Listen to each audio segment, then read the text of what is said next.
Thierry Omari, bonjour. Bonjour, monsieur. Vous êtes président national du comité syndical des artisanaux miniers en République démocratique du Congo. Nous apprenons que vous avez été agressé et présentement vous retrouverez à l'hôpital. Est-ce que vous confirmez l'information? Je le confirme, j'ai été agressé violemment, violemment parce que c'est ma mort qui était mise en cause. Aujourd'hui, si nous parlons, vous attendez encore ma voix, c'est grâce à Dieu. Sinon, ils avaient un plan. Leur plan était celui de me faire disparaître au cas où ils pouvaient rater euh, cette formule. Ils voudraient me faire euh, jeter dans la prison afin qu'il y ait un silence de ma part. Voilà. Qu'est-ce qui s'est passé concrètement? Avez-vous une idée sur les gens qui vous ont agressé? Bon, en fait, je venais d'un deuil. Le deuil en question, il fallait que je puisse laisser un mot de revoir pour notre frère qui nous a quittés, Roger Pombaski. C'était à Lubumbashi. Juste après avoir terminé, à laisser des messages, il y avait beaucoup de gens qui étaient là, qui m'ont vu. J'étais obligé de venir répondre à un appel de l'auditorat. C'était un appel, ce n'était ni convocation, ni invitation, mais c'était un appel pour venir éclaircir par rapport à tout, tous les désordres qui s'est passé au sein de la carrière Makwakwa, plus précisément à Kawama. Alors, je suis arrivé, j'ai rencontré euh, M. Aimé Kioni, j'ai rencontré M. Igor sur place, j'ai rencontré le major Serra et j'étais accompagné de notre avocat, celui de la coopérative, parce que je suis allé là-bas euh, pour aller représenter la coopérative auquel nous faisons euh, partenariat. Voilà un peu, jusqu'en arrivant. Ils ont commencé d'abord par écouter nos deux frères, Aimé et l'autre là, Igor. Ils ont terminé de parler. Il fallait que moi aussi je puisse parler. Et après, on pouvait chercher un terrain d'entente pour lui qu'il y ait la paix. Voilà pourquoi je suis allé là-bas. Juste après que Aimé Igor puisse s'exprimer, à ma place maintenant, ils m'ont donné la parole. Le temps pour moi de s'exprimer, à tout moment, Igor aimait ne cesser de flouer, euh, euh, de flouer. Donc, il faisait partie il faisait des menaces de mort sur place. Pour la présence du major, ce que je te dis, il y avait un avocat, il était là. Et là, il peut parler aussi à ma place. Ils ont commencé à me menacer à partir du bureau devant le major Serra. Il est arrivé même au niveau que j'ai dit au major Serra, est-ce que tout ce qui se passe, est-ce que réellement c'est dans ton bureau? Un homme magistrat comme vous, on est en train d'ouvrir la porte et on tape par force sur cette porte, on est en train de donner, de frapper même sur la table devant ta présence. Moi, je trouve qu'il y a des choses qui sont floues. Alors, pour couper court, il y avait un document que je pourrais faire sortir de mon téléphone euh, il y ait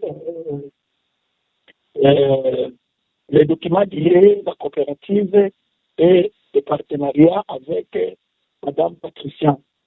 Les aînés, M.Ego, ils étaient là comme ils avaient un contrat d'achat, juste d'achat. Et ils n'ont pas signé, ils n'ont pas encore signé un contrat d'achat avec la coopérative. Au contraire, ils ont signé avec les partenaires de la coopérative. Donc, c'est moi d'abord qui les avais fait comprendre j'avais fait comprendre la coopérative que non, vous pouvez comprendre, hein, juste après ce camion, vous allez maintenant créer un nouveau contrat qui va vous lier tout ce qui est essentiel, qui est la paix. Voilà, ils étaient même venus à mon bureau, mais avant cette fin, c'est moi d'abord, ils étaient venus demander mon aide en tant que syndicat, comment je pouvais les réunir avec les gens de la coopérative. Donc, donc il y avait un conflit persistant. J'avais fait ce travail, j'avais tout fait en tant que syndicat, mais ce qui est étonnant, le major Serra m'avait envoyé d'aller faire sortir des documents pour un cyber qui peut être à côté de l'auditorat.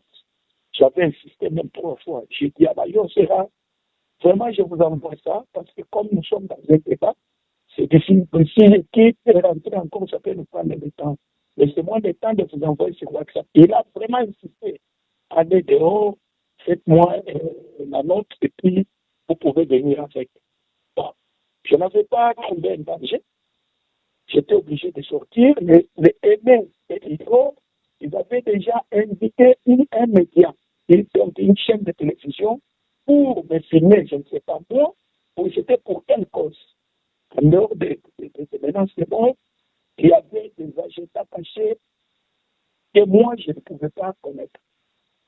Je suis sorti, juste au mur de l'auditorat. Il fallait que je prenne mon véhicule pour aller chercher où je pouvais avoir un cyber. J'ai rencontré 8 personnes. Je me suis retrouvé entouré de 8 personnes qui pourraient être, qui m'ont encerclé et me disant monter dans les véhicules. Monter dans les véhicules pour aller où, monsieur? Ils me disent, nous te disons de monter dans les véhicules.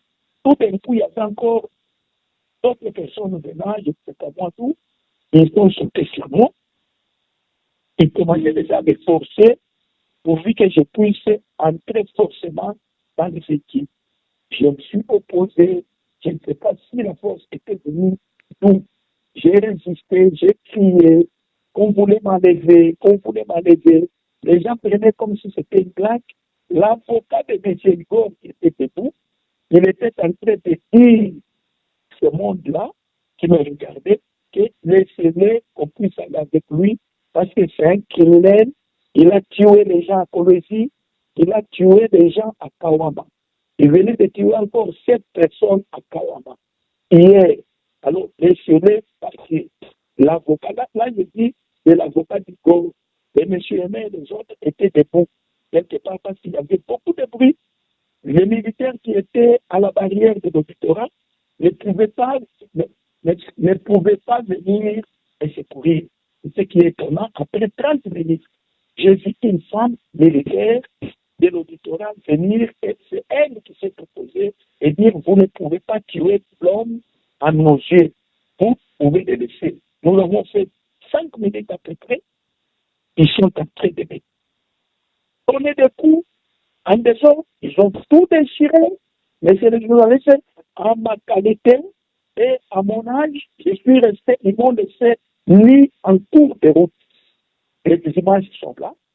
Après, ils m'ont emporté, c'est la population maintenant, les gens de l'IDPS qui m'ont emporté par les mains, ils ont dit non, trop c'est trop, on ne peut pas laisser quelqu'un mourir à mon Dieu. Ils m'ont retiré de leurs mains, ils sont partis avec moi vers l'auditorat. C'est à l'auditorat où on a tenu la photo. Quand j'étais venu, avec le Philippe, la photo est là, ils ont envoyé à M. Igor. M. Igor a envoyé à un tiers. C'est cet homme-là qui était mal touché et il a renvoyé ces photos vers moi qu'il était aussi désolé. Il ne pouvait pas accepter de me voir à cet état. Ils m'ont ramené à l'hôpital, souffrant, en perte de connaissance. J'étais hospitalisé. Sur les lits de l'hôpital, ils m'ont ramené un militaire à mes mécontents, que vous avez vu la photo, je vous envoie les photos, avec un criminel au lit de l'hôpital. Comme un vrai criminel, je ne sais pas pourquoi tout cela il pouvait faire tout ça. Je suis resté calme, il y avait une belle-sœur qui était là. J'ai dit à cette belle-sœur de me tenir la photo. Ils ont refusé, heureusement qu'ils étaient souples, ils ont tenu la photo et nous allons aussi vous envoyer. Après le matin, j'ai vu un magistrat venir m'auditionner sur le lit de l'hôpital et me donnant les raisons sur lesquelles j'étais poursuivi. Il me dira que le monsieur Gore, monsieur Aimé, ce sont mes plaignants, monsieur Steve, il y a monsieur Émile de la société civile, de la maison civile, monsieur Émile, il y a aussi leurs avocats et monsieur Grec.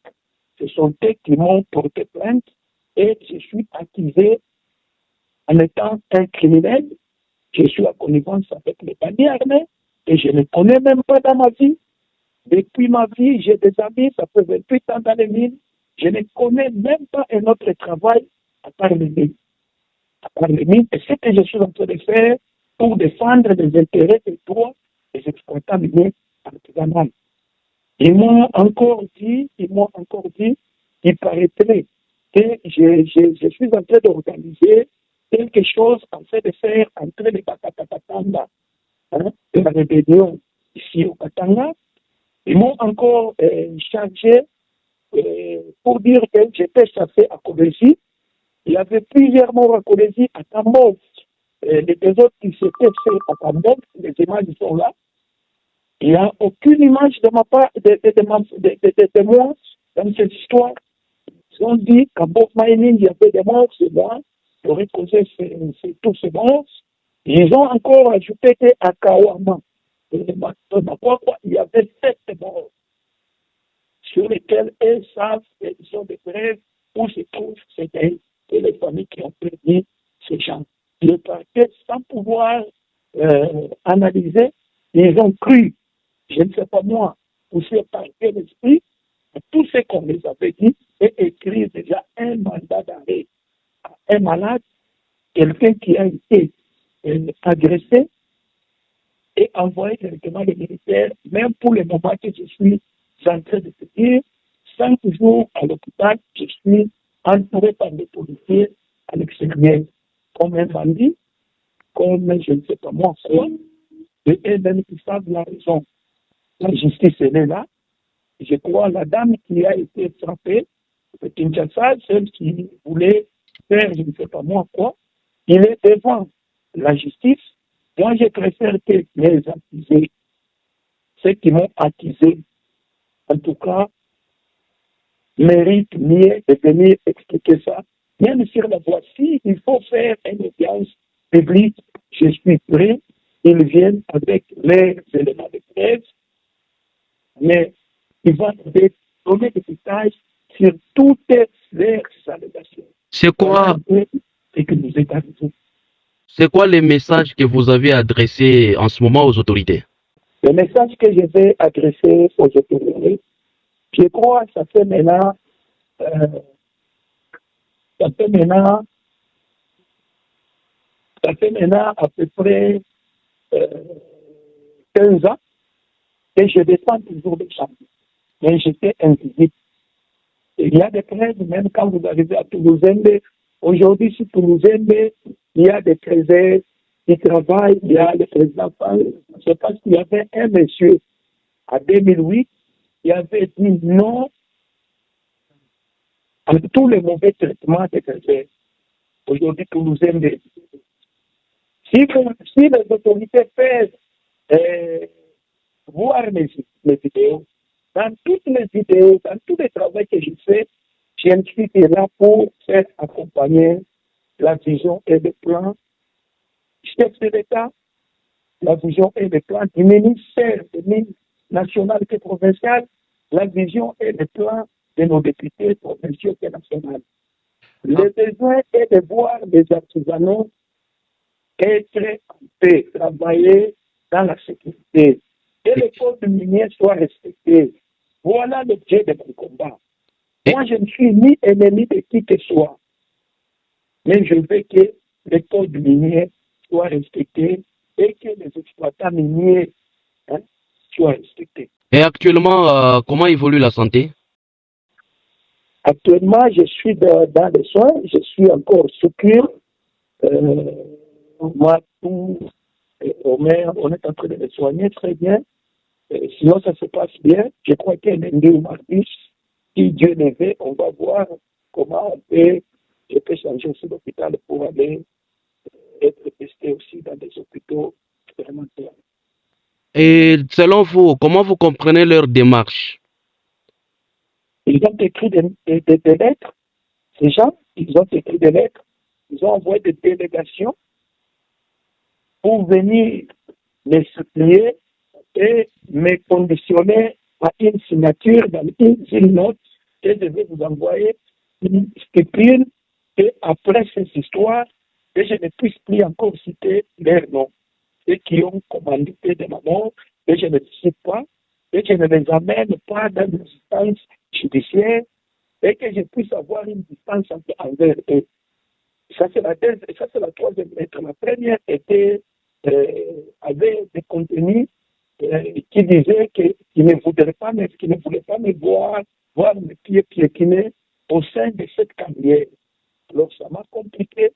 Et les parallélismes qui est entre carrière et toutes ces accusations, bandits armés, je suis en train de tuer les gens.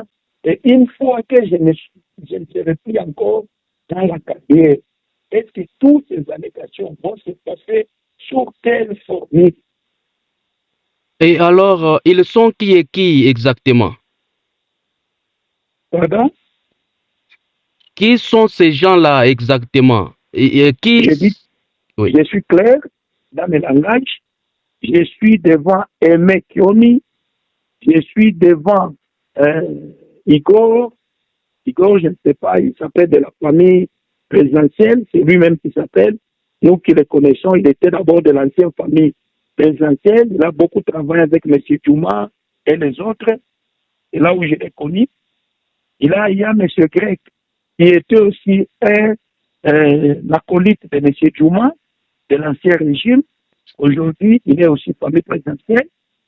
Il y a encore M. Steve, LR avocat, qui criait sur la masse comment j'étais criminel, il fallait qu'on aille avec moi, je viens de tuer cette personne quand j'étais agressé. Et tous, leur cartel, ils travaillent pour les comptes de qui? Ils sont là, ce sont des acheteurs. Ils ont un Chinois qui s'appelle Wang. Ce sont des commissionnaires de ce Chinois qui s'appelle Wang. Il a mis des engins à sa disposition, à leur disposition. Ils sont là, presque toutes les carrières où ces gens travaillent, ils n'ont pas besoin de voir les traders. Donc, toutes ces carrières travaillent derrière les coopératives. Quand on voit la coopérative, on voit l'encadrement des traders. Je ne vois pas quelle est la formule qu'elles veulent utiliser, avoir une coopérative et ne pas aimer les traders. Ils sont les propriétaires ou soit donc les patrons même de cette personnalité morale qu'on appelle coopérative. Président Thierry Omari, merci d'avoir répondu à nos préoccupations. Merci beaucoup, monsieur le journaliste. Merci.